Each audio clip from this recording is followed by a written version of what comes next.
What's up, Tube? Welcome to Low Guido's Chop Shop, second best gel blaster channel on the tubes. And today I've got a box within a box from T238. This is the T238 optical MOSFET or digital trigger unit, as it says here, which is actually a more accurate description of what it actually is. Nice patch in there as well. Product manual. Oh wow. That's actually got quite a lot of information in there, and it's got English as well. Cool. That's good to have.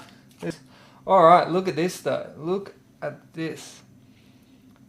This is the optical MOSFET for the V2 gearbox from T238. Comes with a bunch of connections. So you got your connection for your Mini Tamiya connectors. Also got some stickers, which will be for the selector plate, the optical MOSFET. It's got mag terminals as well. You need to do mag terminal plate, and a bit of heat shrink in there as well. Cool. Alright, let's take a look at this. I love this packaging. I love this foam. It's very reminiscent of a Gate Titan. If you buy a Gate Titan, they come packaged almost identical to this. I think the difference is it might face that way in the box or something. But it looks very, very similar. In fact, even the box looks very similar. Let's get this out and take a look.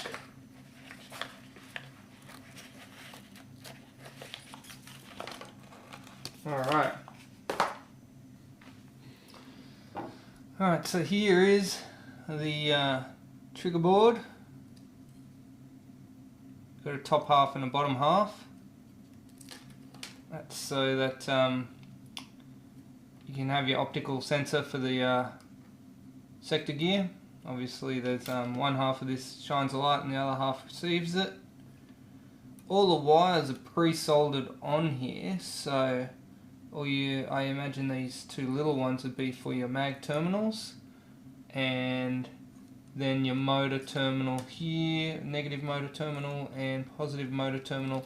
Again, already terminated with the motor terminal type plugs, which is good if you're not into soldering that much. I mean, you're still going to have to solder on the mag terminals, but you don't have to get too close in here to the circuit board. A lot of people are worried about that. It scares off a bunch of people. Do I have screws? Hardware to fit this on. Doesn't look like it's got hardware, but it does come with a washer and a couple of little foam stickies. So obviously for insulation purposes, you don't want to be driving your metal screw into your metal gearbox, you know, driving through the circuit board in case it shorts out on anything. So you always got to use a bit of insulation there. Alright, well, let's get this in a gearbox. Hopefully I've got some, I'm pretty sure I've got the I think it's an M2.5 or M3 screw that is required to pop this into the gearbox anyway, so let's get to that. Alright, so I've got a empty gearbox here. Got the fire control unit, mag terminals coming out the front, power run down here, positive terminal for the motor there, and then I'm going to have to run negative for the motor down and out here. I find it helps to sort of bend these into position, kind of pre-bend them a bit first, so like give it a bit of assistance to get into the right spots, and then it tends to stay in there a bit better. Now this section here, we want to make sure this wire is nice and low down here, because we don't want it to catch on the motor when we run the motor up through there. So we want to have that nice and flat down if possible. In fact, what I'm going to do is I'm going to swap the position of this motor wire to put it on top so that it pushes down that negative wire. There we go. And once I've got all these wires in the position that I want, then I'll line up the board and I'll put the insulation and the screws in. Hopefully the screw that I've got that held in the standard trigger trolley will fit back in there, but I think it should be good. Alright. Okay, now that I've pre-bent my wires and just made sure everything lines up the way I like it, I'm going to use the insulating washer and the standard screw that came with the trigger trolley to pop this in. Now it's worth taking note of the other side of the gearbox when you do this, just to make sure that screw doesn't poke out the other side, because if it pokes out too much on the other side, you might find that it causes your selector plate to hang up, and you may or may not need to file down the back of that screw if it does protrude out too far. And as you can see, because I've got all my wires pre-bent into their sort of running locations, it does make putting them back into the box quite easy, because they sort of want to go into the areas that you've pre-bent them into, and it all wants to sit there.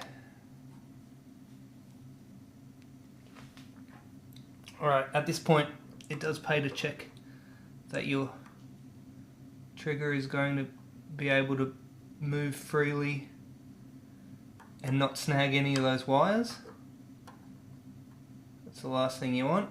You know, make sure those wires are free from the operation of the trigger and they're not in the way of any of the optical sensors or anything. Make sure everything can operate. And now I'm just going to sort of measure up roughly how much of the wire I need for the mag terminals. Just sort of roughly in the ballpark.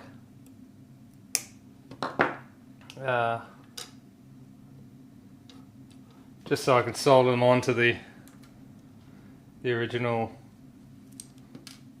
Just going to solder them onto the original terminals and then pop them back into that plate.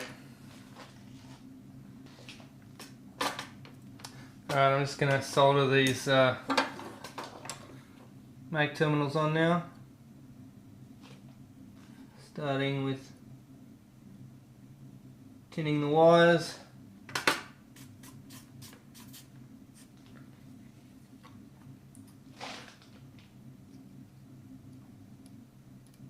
hitting the terminals.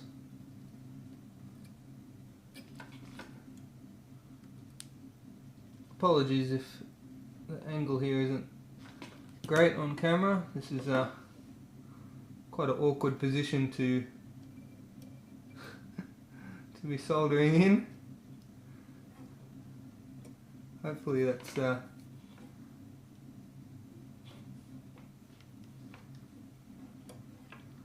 hopefully it comes out for you.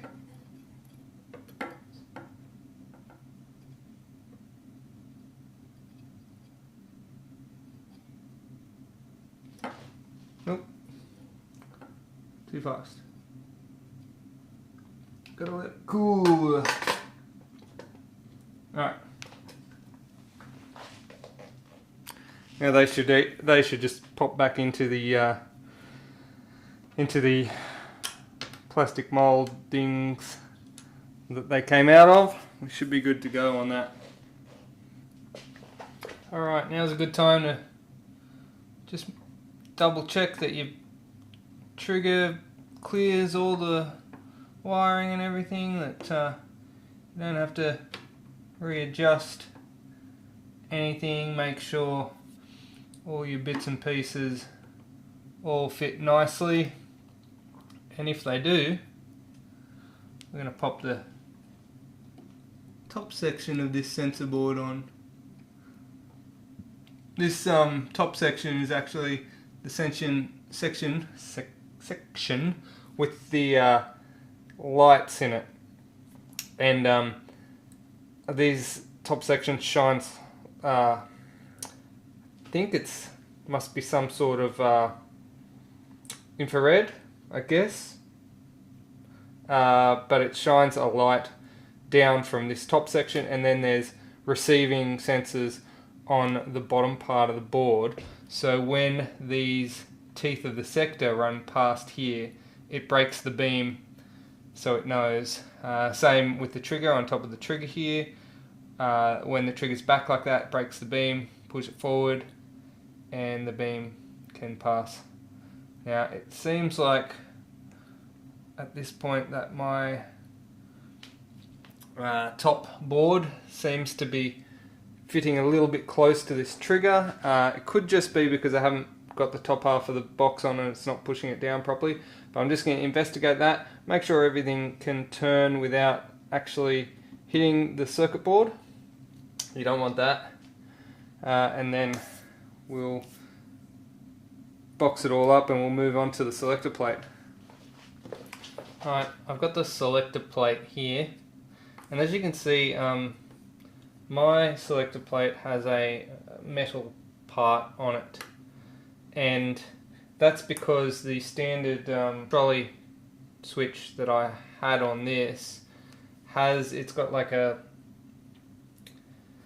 got contacts on here which are so as it slides back the contacts connect, and being that this is a reflective light MOSFET, you don't want reflective surfaces on your selector plate, except for the places that you do.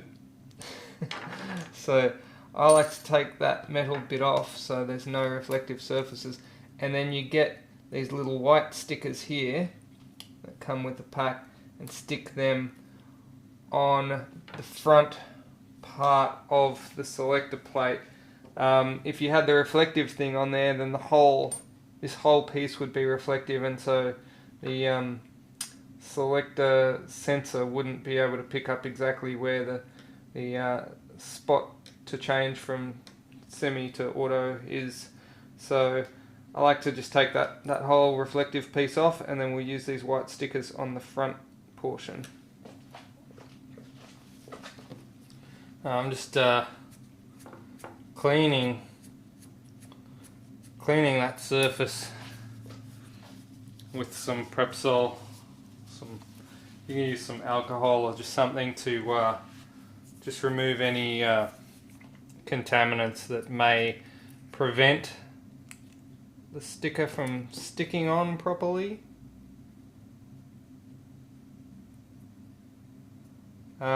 The position of this sticker might be a little bit of trial and error.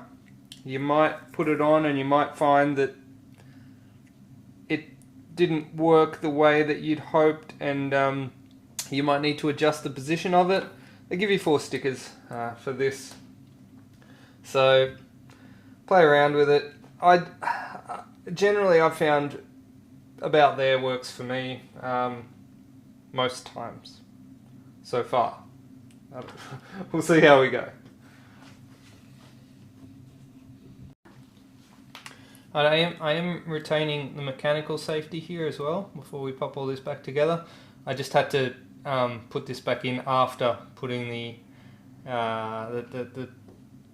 selector plate in, because the end of it kind of stops you from, you know how it works.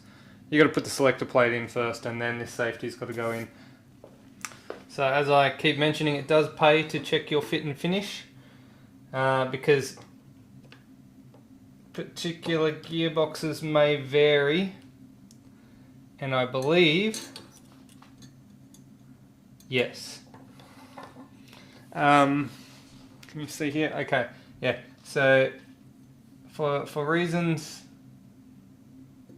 not quite sure of, there's a bar here, and it does foul on where the MOSFET top board sits. So I will have to modify this gearbox. I'll Dremel that piece out just to get that to fit in there nicely. So looks like I only have to take maybe 4mm off of it, but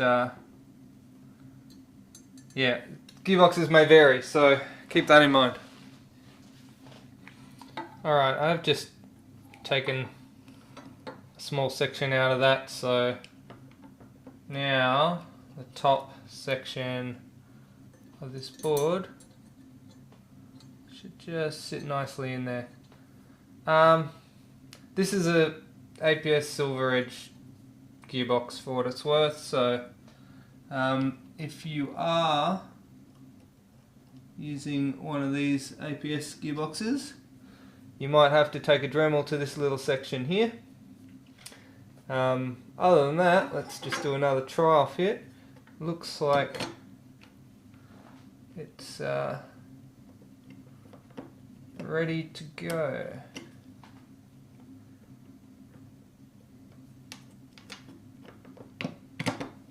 There we go.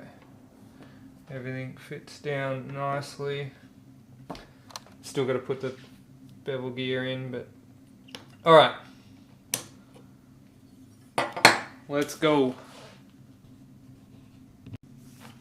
Okay, so I've got the MOSFET in the gearbox and put it back into a receiver. As you can see, this is a 7 to 8mm gel blaster toy. It's not a firearm. Please don't ban me, YouTube. Alright. So I've got the MOSFET in there, and hopefully I can test it with the upper off, and the light from my cameras and stuff doesn't interfere too much. So because it is an optical, so you know, shining light into it's probably not ideal, but we'll see how we go. I'm going to test it. I'm going to hook the battery up. Now I've hooked up an 11 volt battery, so you heard it beep 3 times there. 3 beeps for 3 cells. And currently it's in the safe position, and obviously safe is safe. Now I'm going to put it into the semi position, and we get 1 pop. In the auto position, we get 1 pop as well. Maybe I might have to just adjust my sticker on the plate. Yeah, there we go. So I think my sticker needs to move just a millimeter or so. I'll have to take that back out and adjust the sticker. That's why I only put it in the lower and not put the whole thing back together. I would have ideally just tested it with a grip on and nothing else, but to be able to check the position of these switches, you really need to have the lower on at a minimum to, you know, check the position of the switches. Okay, so with that in mind, let's talk about programming. Now, to program this, you have to hold down the trigger for 10 seconds when it's in semi. I don't particularly enjoy that because you have to actually, it will cycle, right? So you have to cycle it. But they do have a secondary programming option that I'll talk about in a moment. Just wait. Okay, you hear the beep? It's now in programming mode. You can hear it beeping. It's going to beep through a bunch of different beeps. And I'll tell you what they all mean. So 1 beep is the battery protection menu. 2 beeps is the semi menu. 3 beeps is the auto menu. 4 beeps is the pre-cocking. 5 beeps is a shot delay. You can add a shot delay for, you know, realism. If you're into, like, if you're building a sniper or something and you want a shot delay. The firing rate is 6. So you can slow down your firing rate, or you can just keep it on 100%, which will unleash the full amount that the motor can turn. Number 7 is trigger mode, which is interesting because it's got an AUG trigger mode. So you can set it so that a light pull goes semi and a heavy pull goes auto. So that's kind of cool. You can also set a binary trigger in the semi menu. There's also an option. The 8th option is to set it to AK selector plate. AK selector plates, semi and auto, are in the opposite position of this, so you can set that. And the last one is loading time. You can adjust the loading time from 3 seconds to 0 seconds. Interesting. Okay, so it says it's got 7 parameters, but it's got 3 to 0 seconds. Okay, anyway, let's go with, I'm going to go with the pre-cocking. So that's menu 4. So, actually, wait. I'm going to actually change the loading time. Okay, so 1, 2, 3, 4, 5, 6, 7. We'll go back to 1. No. Alright. I'm going to set that to 1. I hope that was the loading time.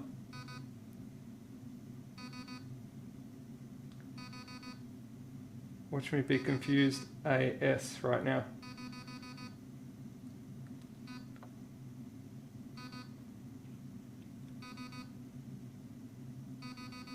Four? Okay. Let's go with 4. Alright. Now, hopefully, what I've done there is made it so that when you put this mag in, it primes for a few seconds. Alright, it sure does. I don't know how many seconds that was, but it was certainly priming. I'll have to play with that feature. Let's also check our fire. So we got semi still there. Now you'll note, I don't know if you can see in the camera, you can see that the piston comes forward after I fire 1 semi shot. Alright, so now I'm going to do the pre-cocking. So we'll hold this down for 10 seconds. Or the other way you can go into the menu, I believe, is to, if you just connect the battery up. I'm just going to pay more attention this time because I was talking too much last time. I wasn't paying attention. 1, 2, 3, 4. Okay. 1, 2, 3, 4. So what you do is you wait for the number that you want, and then you pull the trigger. So I've just set that to the 4 out of 6 for pre-cocking, I believe. So if I fire this in semi, the piston should stay back. There we go. You can actually see that the piston is back here, and you can even see the piston head in the port. So after every single semi shot, it positions itself back there. And so you can change that to suit your needs, or if you like it just at the start, go back in the menu.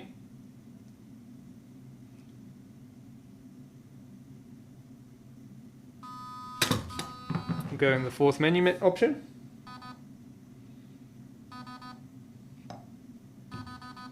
Four.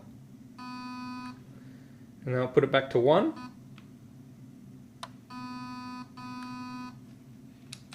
Alright. I don't know if you have to go back to safe and semi, but I do anyway. Alright, and you can see though, the piston is returning right to the front again. So you can play around with that and find your desired position if you want that really snappy response straight off the button. So as soon as you hit the trigger, boom, you have it flying forward. So it's already cocked back. So that's that. Now, what was the other feature I wanted to play with? The auto loading time. Okay, let's try that. I'll go into the menu for the. I've got the little book here, by the way. That's why I'm referencing all this because I'm reading it off the programming menu guide. Okay, so to enter programming mode, there's another mode where you disconnect the battery, set it to auto. Now this could actually not work for me because my auto switch might need a little bit of calibration still. So we'll try that anyway. Power it on, and then pull the trigger. Alright, there you go. So that's how you do it if you don't want to do it the other way where you go into semi and fire one shot. Alright. 6, 7, 8, 9. Alright, I want to do this. So apparently if I go to 7, this is off. 2, 3, 4, 5, 6.